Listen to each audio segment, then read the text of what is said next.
Hi అండి, అందరికీ నమస్కారం. Welcome to Latha latest news.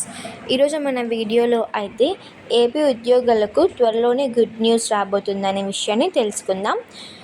అంతకంటే ముందు వీడియోని మొదటిసారి చూస్తున్నట్లయితే ఒక చిన్న లైక్ చేసి సబ్స్క్రైబ్ చేసుకోండి.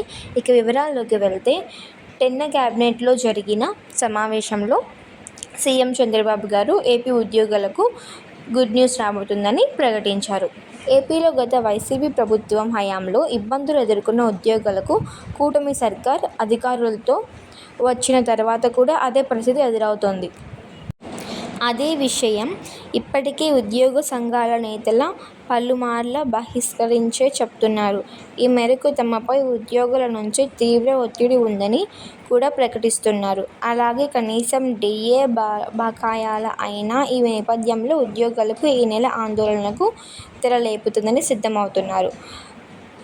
దీంతో ప్రభుత్వం అలర్ట్ అయినట్లు తెలుస్తోంది. ఈ నెల 10న జరిగిన కేబినెట్ మీటింగ్లో ఉద్యోగుల డిఏ బకాయిలపై చర్చ ఓ కీలక నిర్ణయం తీసుకుంటుందని చెప్తున్నారు.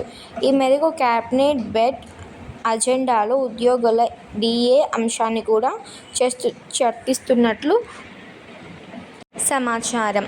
రాష్ట్రంలోని ఉద్యోగుల్లో పెరుగుతున్న అసంతృప్తి నేపథ్యంలో డిఏతో పాటు ఎఫ్ఈఆర్ సహా ఇతర అంశాలపై కేబినెట్ చర్చిస్తుందని తెలుస్తోంది.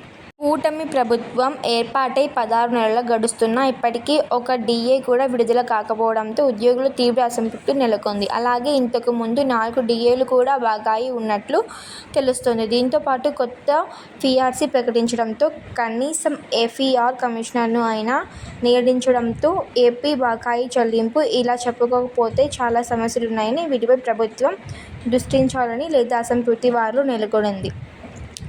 Thank you.